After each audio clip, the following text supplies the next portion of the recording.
President Obama will name Judge Merrick Garland to be his nominee to the U.S. Supreme Court. Republicans in the Senate then say the next president should get that option.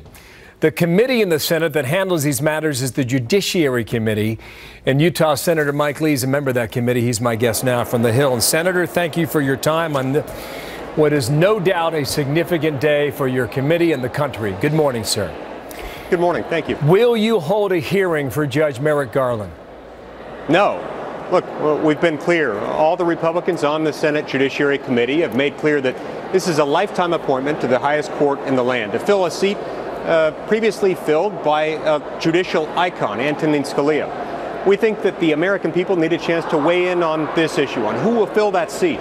They'll have that chance this November, and they ought to have that chance. So you will reject his nomination, correct? Yes. Yes. Do you know Merrick Garland? I don't. I know a few things about him. I know that he's regarded as a progressive, fairly liberal judge. But that really isn't the point here. The point here it doesn't have nearly as much to do with who the president nominated. It has entirely to do with the fact that we're in a presidential election year, and it's been since 1888 that a Senate controlled by a party different than the party occupying the White House has confirmed a vacancy to the Supreme Court that arose during a presidential election year.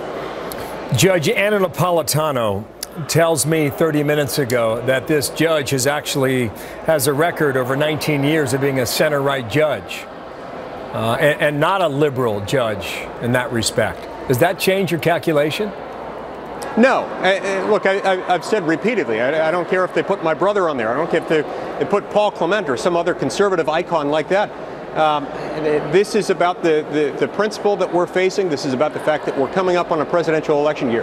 This is about the fact that using the historical standards for how much time it takes to confirm a Supreme Court nominee, the earliest we could get someone confirmed anyway would be May, after the Supreme Court's finished hearing its arguments for the year, which means the first arguments that they'd hear on the merits would be in October, literally just weeks before the presidential election. Have you spoken with Mitch McConnell? Have you spoken to Chuck Grassley, the committee chair? Well, I've spoken to all the members of the Judiciary Committee. I've also spoken to Mitch McConnell about our plan, and we're sticking to our plan that we outlined a few weeks ago. Do you know what was discussed in the Oval Office 2 weeks ago when McConnell and Grassley went to meet with the president? I'm not certain what was discussed there. I had a brief conversation with Senator McConnell about it afterwards. But I believe Senator McConnell communicated yet again the message that we've communicated over and over again in recent weeks.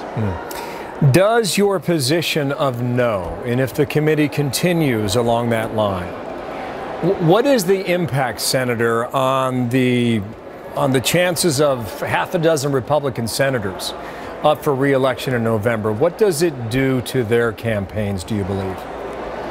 Well, what I've heard from most of those so far, perhaps all of them, is that they understand the need to do this, and they're standing with us. They understand it's not an easy thing to do, but sometimes this job isn't about being easy. Sometimes this job is about standing behind what we believe is the right thing to do. The White House has referred often to Justice Kennedy in the late 1980s when President Ronald Reagan was in the final year of his term.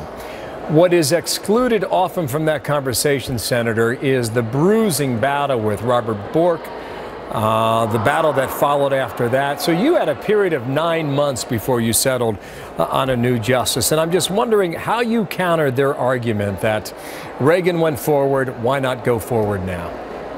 Yeah, there are some important distinctions there. Number one, this was a vacancy that arose not during a presidential election year, but roughly a year and a half before that presidential election.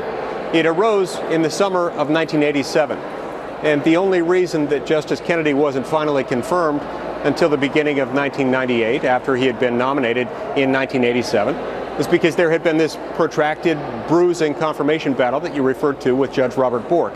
Then after that, you had Judge Doug Ginsburg, who was initially nominated, then whose name was withdrawn. So Justice Kennedy was the third one nominated for that position.